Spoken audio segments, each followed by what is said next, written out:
नमस्कार।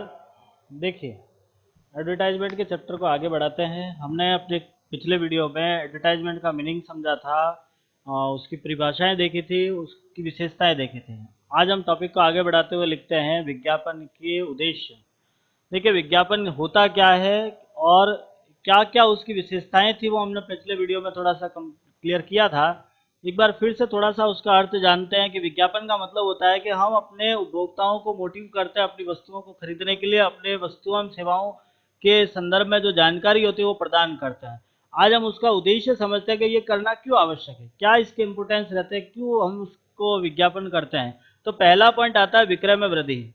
देखिए, आपका विज्ञापन आपके विक्रय में वृद्धि करता है। कैसे करता है? तो एक स्वाभाविक सी बात है, जब आप अपनी वस्तु एवं सेवाओं के बारे में लोगों को बार बार उन चीज़ों को बताओगे, उसका यूज़ कैसे किया जाता है, वो किस तरह से मार्केट में लॉन्च होती है, वो सारी चीज़ें आप जब मार्केट में हम बाय एडवर्टाइजमेंट, बाय अलग अलग तरीके से और लोगों के वे के माध्यम से लोगों को जिस तरह से पसंद है उस तरह से यदि हम उनको वो सारी चीज़ें बताते हैं, तो हर एक व्यक्ति अपनी वस्तु खरीदने के लिए थोड़ा सा अट्रैक्ट होते हैं।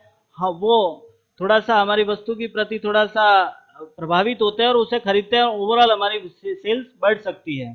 दूसरा पॉइंट आता है नए ग्राहक बनाना। देखिए, एक सिंपल सी बात है कि एडवर्टाइजमेंट से न्यू कस्टमर हमारे इंक्रीज हो जाते हैं। फॉर एग्जांपल हम देखते हैं कि जैसे मान लीजिए कोई व्यक्ति कैम्लिन का मार्कर यूज करता है। मैं मार्कर की बात करता हूँ कि मान लीजिए मैं कैम्लिन का मार्कर यूज करता हूँ और यदि मैं एक ऐड देखा जिसमें मुझे सेलो का मार्कर अच्छा लगा है, उसके फीचर्स मुझे अच्छे दिखने को मिले हैं, तो मैंने जस्ट अपना वे था वो चेंज कर दिया और मैंने सेलो का मार्कर लेना स्टार्ट कर दिया। ठीक इसी प्रकार से जब हम देखते हैं कि कहीं बहुत बड़े से होर्डिंग्स लग रखे हैं, कहीं डिजिटल वे में आपको एडवर्टाइजमेंटिंग करने का मौका मिल रहा है, तो उन सारी चीज़ों से कस्टमर थोड़ा सा प्रभावित होता है और उसकी क्वालिटी और उसकी जो सिस्टम्स है उसको थोड़ा सा जल्दी से भांप लेता है और नए नए ग्राहक अपने कंपनी से जुड़ने की कोशिश करते हैं। नए बाजार में प्रवेश। देखिए, बाय एडवर्टाइजमेंट हम, क्योंकि जनरली पहले हम रीजनल छोटे से क्षेत्र पे काम कर रहे थे, एडवर्टाइजिंग करी, बड़े लेवल पर काम करना स्टार्ट किया, फिर धीरे धीरे हमने नेशनल एंड इंटरनेशनल लेवल पर भी अपना काम स्टार्ट हो सकता है। ये सब कुछ पॉसिबल एक एडवर्टाइजमेंट के माध्यम से होता है, क्योंकि लोगों को जब तक हम अपनी वस्तुओं एवं सेवाओं के बारे में बताएंगे नहीं, नए लोग अपने से नहीं जुड़ते हैं। बात आती है मध्यस्थों को आकर्षित करना। मध्यस्थ जो इंटरमीडिएट होते हैं, जो प्रोड्यूसर और कस्टमर के बीच वाली जो कड़ियां होती है, जिसमें डीलर हो सकता है, होलसेलर हो सकता है, रिटेलर हो सकता है, फ्रेंचाइजर हो सकता है, वो सभी व्यक्ति एक एडवर्टाइजमेंट से थोड़ा सा इफेक्ट होते हैं। देखो, एक एग्जांपल समझते हैं कि जो रिटेलर होता है वो एक नहीं 50 टाइप की वस्तुएं बेचता है, अलग अलग कंपनी की बेचता है। तो वो ज्यादातर कौन सी चीजें बेचना पसंद करेगा? जिसकी मार्केट में डिमांड होगी। और मार्केट डिमांड किस पर डिपेंड होती है? एडवर्टाइजमेंट पर। आज हम भी हैं, हम एक सामान्य कस्टमर की तरह काम करते हैं। हम भी जब मार्केट में जाते हैं तो अपनी थिंकिंग पहले से क्रिएट करके जाते हैं कि हमें क्या खरीदना है, और वो सारी चीजें हम कहाँ से देखते हैं? एडवर्टाइजमेंट के माध्यम से।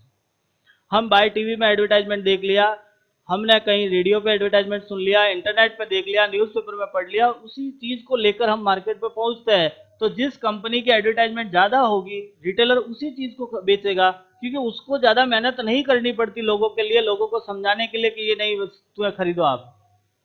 नेक्स्ट आता है आपके पास उपभोक्ता के खरीदने के उद्देश्य से किसी वस्तु विशेष की ब्रांड पर प्रभाव डालना। देखिए, एक वर्ड आता है ब्रांड। एडवर्टाइजमेंट में क्या होता है? वस्तु की ब्रांड बना देता है। किसी वस्तु को बार बार दिखाया जाता है, बार बार लोगों तक उसके रिलेटेड और अच्छे से अच्छे लोगों से समझाया जाता है, अच्छे से अच्छे लोग उसकी एडवर्टाइज करते हैं। तो लोगों के दिमाग में उसकी एक ब्रांड क्रिएट हो जाती है। ब्रांड का मतलब होता है कि एक पब्लिसिटी हो जाती है। पब्लिसिटी होने के बाद लोग उसको आसानी से खरीद सकते हैं और हम कस्टमर को उस वस्तु की तरफ मोटिव जल्दी से कर पाते हैं। हम उसको यही कह सकते हैं, हमारी ये ब्रांड है, हमारी ब्रांड पे काम कीजिए। देखिए, आज भी बहुत सारी ऐसी कंपनियां जो ब्रांड से चलती है, नाम से चल रही है। और उनका नाम हुआ कैसे है? उन्होंने बाहर एडवर्टाइजमेंट किया। जैसे मैं एक एग्जांपल देता हूँ कोलगेट का। देखिए, कोलगेट एक अच्छी ब्रांड है, टूथपेस्ट की कंपनी है और आप सभी जानते हो कोलगेट के बारे में। आज की स्थिति देखिए, उस कंपनी का इतना बड़ा स्टेप हो गया है कि आज भी कोई सामान्य कस्टमर मार्केट में जाता है, चाहे वो खरीदता कोई सा भी टूथपेस्ट है, लेकिन ऑप्शन वो जाके यही कहता है कोलगेट दीजिए। एक आपने को भी इस चीज को फील किया होगा कि मार्केट में जाकर वो एक ही वर्ड कहता है कोलगेट दीजिए, चाहे वो लेके आएगा क्लोजअप पेप्सोडेंट, उससे कोई फर्क नहीं पड़ता। लेकिन ये कंडीशन ऐसी हो गई है। आज देखिए पतंजलि की बात करते हैं, पतंजलि इतना बड़ा ब्रांड हो गया है कि जनरली हम जाके डायरेक्टली पतंजलि से रिलेटेड चीजें मांगना स्टार्ट कर लेते हैं। तो बात यही है, एडवर्टाइजमेंट कर लेते हैं, लोगों को ब्रांड क्रिएट कर लेते हैं। नेक्स्ट, अपने उत्पाद या ब्रांड के प्रति उपभोक्ता की जागरूकता और जिज्ञासा बढ़ाना। एडवर्टाइजमेंट का उद्देश्य यही रहता है कि अपनी ब्रांड, अपनी वस्तुओं के प्रति कस्टमर की जिज्ञासा बढ़ाना होता है।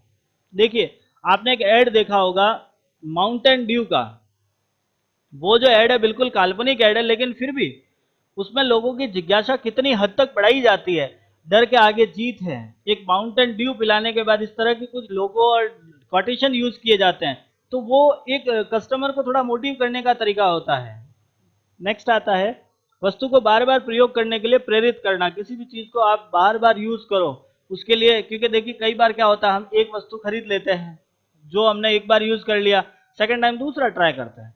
लेकिन कंपनी नहीं चाहती अपना कस्टमर अपने को छोड़कर जाए, तो वो हर बार कुछ नया लेके आती है। जैसे आपने पहली बार में कोई वस्तु खरीदी थी, सेकंड टाइम कंपनी उसके एडवर्टाइजमेंट में कुछ चेंज कर लेती है, कुछ एक्स्ट्रा पैकेज लगाती है। मतलब किसी भी तरह से अपना कस्टमर अपने पास बनाए रखने के लिए हर एक संभव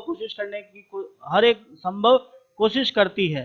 तो ये थे आपके एडवर्टाइजमेंट के उद्देश्य, कि एडवर्टाइजमेंट क्यों किया जाता है, कैसे करना होता है। अब कैसे करना है तो उसके लिए अलग अलग माध्यम है, जहां एक्सटर्नल इंटरनल बहुत सारे ऐसे वे होते हैं जिसके माध्यम से हम एडवर्टाइजमेंट कर सकते हैं। फिलहाल हमने इसको समझा विज्ञापन के उद्देश्य। इससे पहले हमने देखा था परिभाषाएं और उसका अर्थ देखा था, विशेषताएं देखी थी, ये उसके उद्देश्य थे। हाँ, उम्मीद करता हूँ आपको समझ में आया होगा। यदि किसी प्रकार की समस्या रहती है आप जरूर कमेंट में लिखिएगा। धन्यवाद।